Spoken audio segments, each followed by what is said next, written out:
Halo Jabro Tim. Ada sesuatu yang lagi rame nih. Lu harus kasih dia kesempatan lagi. Di atas kertas lo semuanya harusnya menang. Ada bahasan yang paling ditunggu-tunggu. Nih tim favoritnya saya Lu dan gak juga kapok-kapok lu pakai baju gitu. Gak kapok-kapok lu. aduh, tapi tetap gue bangga karena memang sebenarnya kemarin ada sedikit progres sebenarnya dari Manchester United, tapi ujung-ujungnya Dari sisi apa? dari sisi penguasaan bola lumayan lah.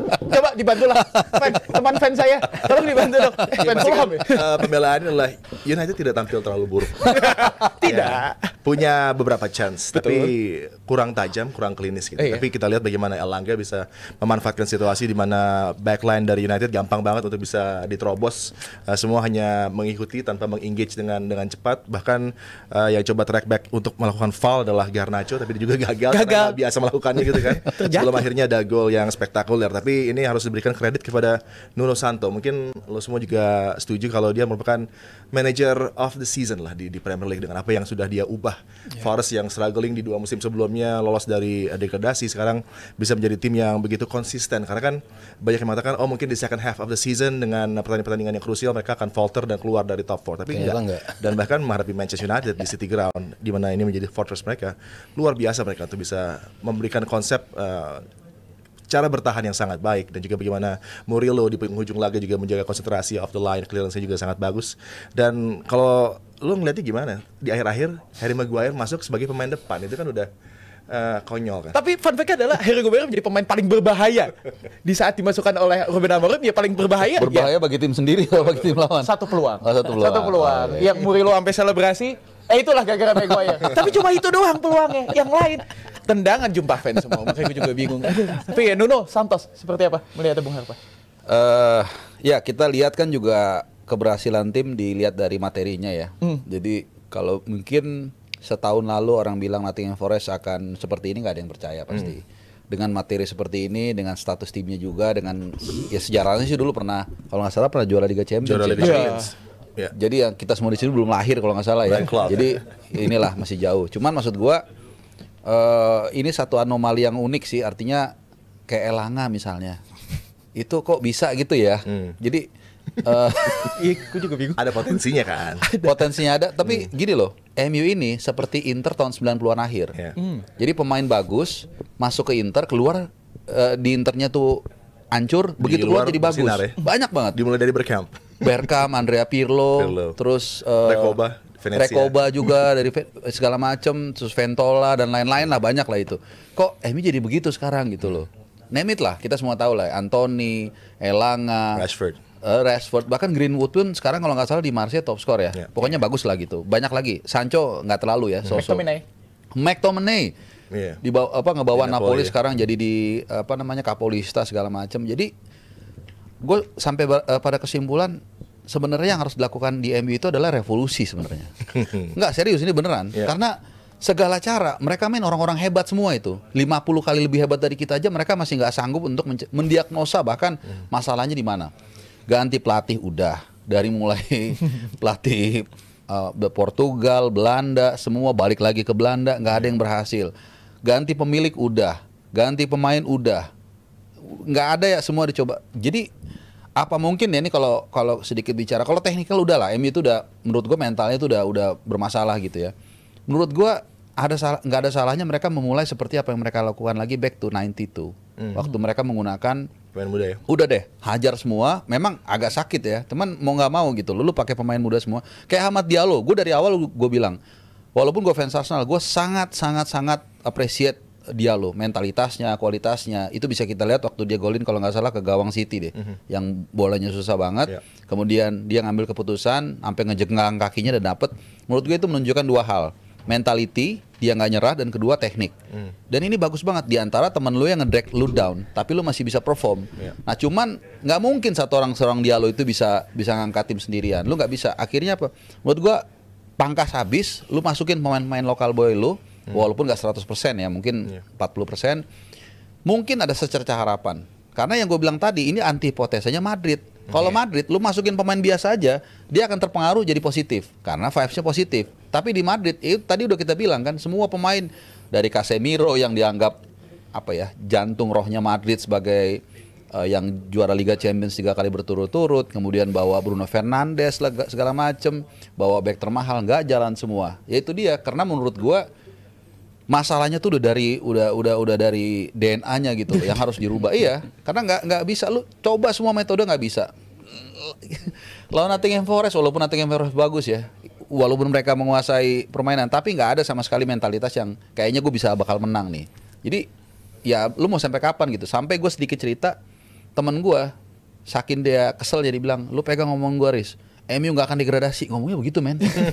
Gue Bukan MU nggak akan apa? Iya. MU nggak akan degradasi. Gue kayak sedih banget. Jaraknya jauh dari zona degradasi. Iya, tapi kan maksudnya udah tapi di situ aja. udah segitunya. Udah segitu turunnya. Turunnya Karena itu. kita harus loh. ngomong United harusnya di Ya, Big 10 Four. besar kabinet deh. juara lah. Minimal halaman pertama lah. Iya, minimal halaman pertama deh. Itu loh. Jadi ini udah sesuatu yang lu nggak bisa cara yang left right doesn't work, try right. Itu sih. Ya bahkan ada Harry Amas, ada Collier juga kan, Kone juga di bench dari United, pemain muda yang luar biasa. Bahkan Kone ini sempat tampil di World Cup di Indonesia gitu kan, dan sudah sekarang ada di United tapi belum mendapatkan menit bermain yang cukup lah untuk diberikan kesempatan untuk beraksi, pun juga dengan banyak pemain muda lainnya. Padahal kesempatannya ada. Eden Hazard yang sebelum cedera juga sudah oke gitu, tapi belum bisa dengan week in week out menjadi andalan bagi United karena belum ada keberanian seperti dari Amorim, dan juga mungkin 11 pemain ataupun 10 outfieldnya bekerja individual ya, karena coba untuk menyelamatkan diri mereka masing-masing gitu.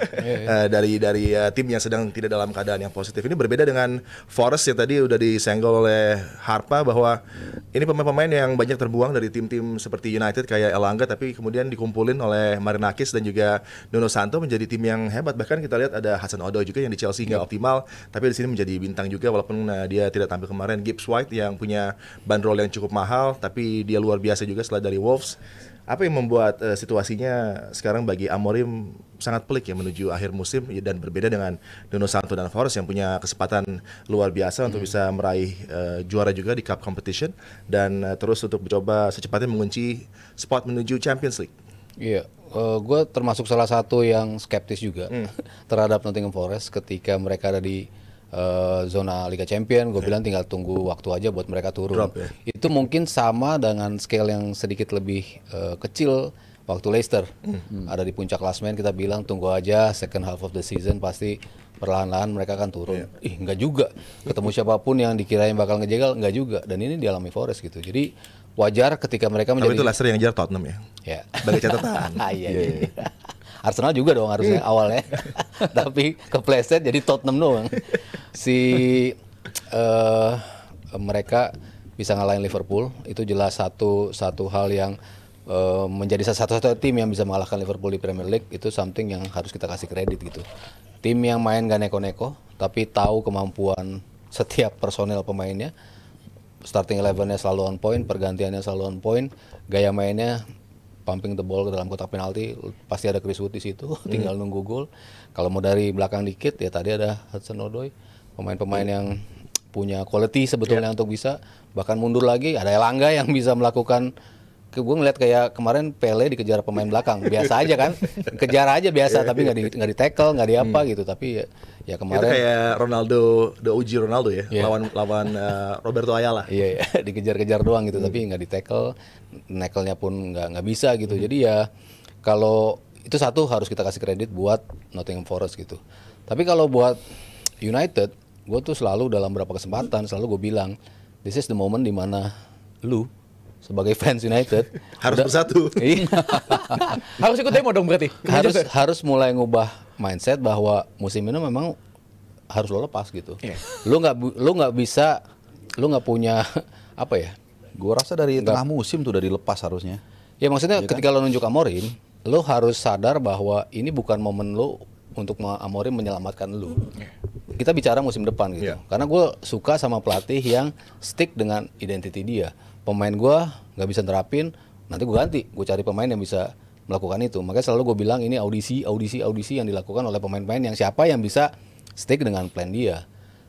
Bukti bahwa tadi stats menunjukkan hampir semuanya hijau di atas 7, artinya kan secara individual mereka main bagus semua gitu.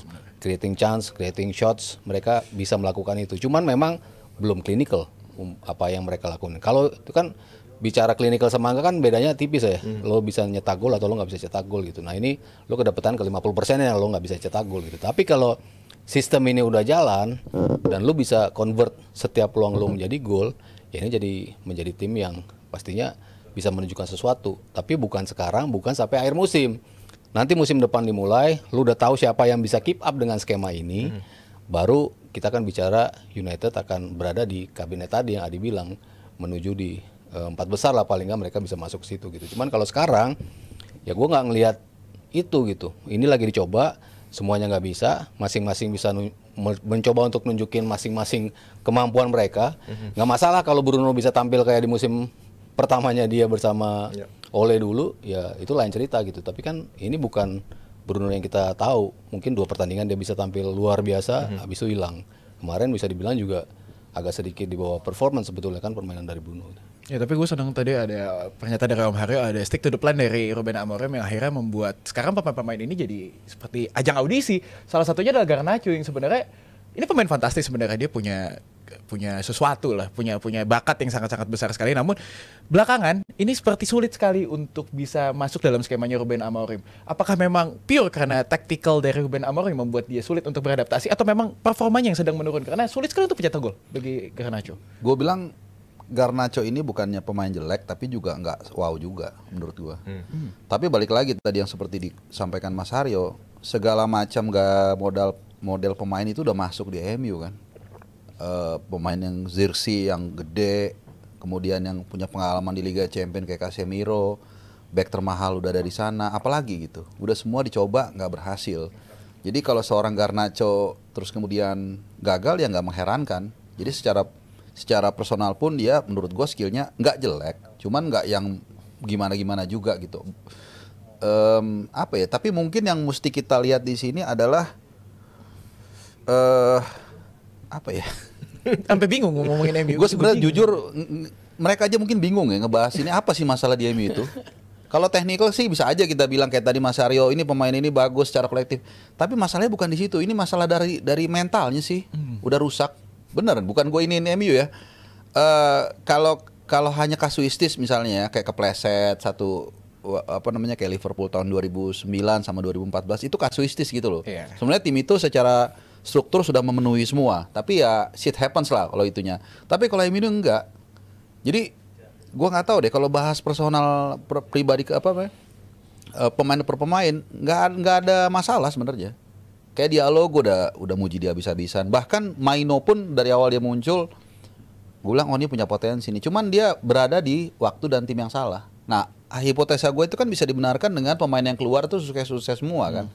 Jadi masalahnya bukan di pemainnya, tapi dengan klubnya ini yang ya ibarat lu mau siapapun masuk ke situ lu nggak akan jadi apa-apa saat ini. Kecuali ada perubahan yang drastis sebelum lu benar-benar bahkan istilahnya diamputasi deh. Nah, ada yang udah sampai nggak diamputasi kan, udah nyebar kemana-mana tuh virus. Ini mungkin masih ada di daerah tertentu nih. Artinya kalau kita lihat MU masih tim terbesar di dunia lah dari segi fans mungkin ya. Mungkin 1-2 lah sama Madrid. Lu masih punya sumber dana sebenarnya. Dan ini sebenarnya yang membuat MU itu berjaya itu adalah duit.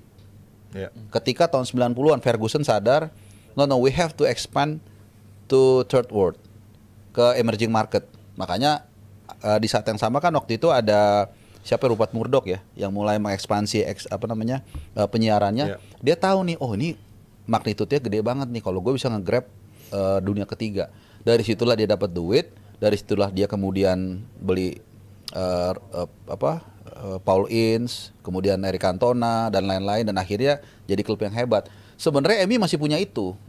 Nah itu artinya jantung lu masih berdetak nih. Cuman kan kalau lama-lama kebusukan ini ke situ, ini udah mulai kerasa kan. Buktinya sampai Ferguson di-cut, semua sampai naik kereta ya mereka ya. Transportasinya, bener gak sih itu? Segala macam. Itu stadion yang passing.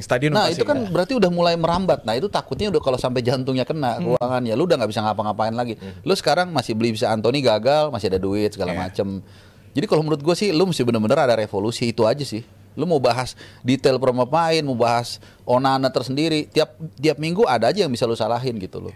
Tapi skemanya jadi nggak berjalan ketika pemain yang diandalkan di awal gitu kan, ya lu udah pasti di kanan, tengah udah pasti Maino. Tapi dua-duanya kan akhirnya hilang. Lu harus audisi lagi nih, cari yang cocok. Selesai itu. Yang cocok siapa? Ketika Ugarte sama Casemiro bisa bagus banget gitu, tapi bisa kadang-kadang out of position juga, coveragenya si Ugarte jadi besar gitu. Dengan Eriksen, lu gayanya beda lagi gitu kan, pemain tengah, lu punya kendali permainan, tapi lu nggak cukup kuat ketika diterobos dari tengah gitu kan. Ada aja kesalahan-kesalahan yang terjadi ketika komposisi lo nggak lengkap gitu. Di sisi kanan, lu udah punya Diallo yang luar biasa bagus ketika di awal dengan skemanya dia, tapi abis itu hilang. Lu harus cari pengganti lagi, siapa yang dimainin di posisi itu gitu. Garnacho dicoba, si Bruno coba ditaruh di posisi itu, ternyata nggak bisa ngasih impact sebesar itu dari sisi offense yang dimiliki oleh Amad Diallo. Jadi menurut gue ya balik lagi, ketika pemain-pemain yang tahu gimana bisa maksimalin sistem ini akan balik di skema awalnya dia, ditambah pemain-pemain yang nanti pastinya akan dipilah-pilah lagi lah siapa yang cocok untuk memainkan mereka musim depan gitu. Jadi untuk sekarang ya lo memang harus berada dalam posisi Liverpool yang dialami 30 tahun. Lo di posisi yang kok gini amat ya tim gue ya. Ya ini yang lagi dirasain dan harus diterima. Emang ada ya roda berputar lah ya. Lo lagi ada di posisi itu, tapi lo akan bounce back. Tapi lo percaya sama project yang sudah ditaruh pada Ruben Amorim gitu. Lu nggak mungkin bisa mendapatkan pelatih yang bisa menggantikan langsung lu menjadi kandidat juara lagi gitu. Lu tunjuk siapalah, lu tunjuk Ancelotti lah, lu tunjuk Zidane lah. Nggak ngaruh. Ya. Belum nggak ada yang bisa dalam instan ya. Lu butuh pelatih yang datang bisa menghadirkan itu dalam long term. Klopp di awal datang ke Liverpool kan juga seperti itu kan. Pelan-pelan, puzzle-nya satu lagi dimasukin. Rasanya winning tuh gimana ketika lo sampai ke sebuah final. Itu kan yang dirasakan ketika mereka Liverpool sampai ke final Liga Eropa. Pertama kali kalah masih Sevilla. Tapi tim ini bisa loh sampai ke final. MU kan berapa kali masuk final? Sebetulnya kan mereka punya kemampuan untuk bisa sampai ke final. Bahkan mengalahkan City di final Piala FA gitu. Artinya kan mereka punya seperti itu. Tapi lo trust the proses pelan-pelan apa enggak gitu. Tapi lu berharap sekarang lo bicara lo ada di kandidat peringkat ketiga, ya belum saatnya menurut gua gitu. Lo tunggu sampai tim ini nge-build gitu apa yang dilakukan Liverpool di era Klopp. Ya kan tadi lo udah denger tuh Harpa bilang apa, Sabto bilang apa. Di pekan mendatang kan, ini menjadi momen krusial lah bagi United di Europe. Nah, masih ada sedikit cahaya di ujung terowongan yang dalam banget. Dalam banget itu. Gak kelihatan cahayanya. Season yang sangat buruk ini di Premier League mengecewakan, tapi masih ada potensi untuk menjadi juara loh di Europa League yang bisa membawa ke Champions League. Itu bisa merubah bagaimana di musim mendatang trajectory dari transfer window United juga kalau lolos ke Champions League, karena kalau enggak kan agak-agak susah nih. Dan juga bagaimana income dari Champions League juga sangat diinginkan untuk United gitu. Dan bagi Forest dan para pendukungnya, gue nggak tahu banyak atau enggak di sini. Udah tua-tua kan karena udah lama tuh suksesnya. Tapi ini menjadi musim yang istimewa. Belum tentu musim mendatang ketika misalnya lolos ke Champions League bisa terulang lagi, bisa finish di potensi top 4 di Premier League. Tapi tentunya Marinakis sudah punya strategi tersendiri bersama dengan Edu. Dan bagaimana mereka sekarang sudah mulai merusak mitos possession football, karena dengan mereka di posisi top 4 tapi tidak pernah lebih dari 40% dari ball possession. Ini juga satu keadaan yang unik. Mereka defensively sangat baik sekali dan counter attacking tim yang begitu berbahaya. Jadi Forest memang membuktikan bahwa memang ada konsep lain dari sepak bola yang akan berujung sangat positif dengan bagaimana mereka tampil dengan kekuatan yang sesuai dengan apa yang dikuasai oleh manajernya Nuno Santo. Ya kalau buat MU mah napak aja dulu lah, jejak bumi dulu lah, nggak usah gede kepala lah fansnya. Gue pengen gitu juga sama fans MU, kita sabar dulu lah.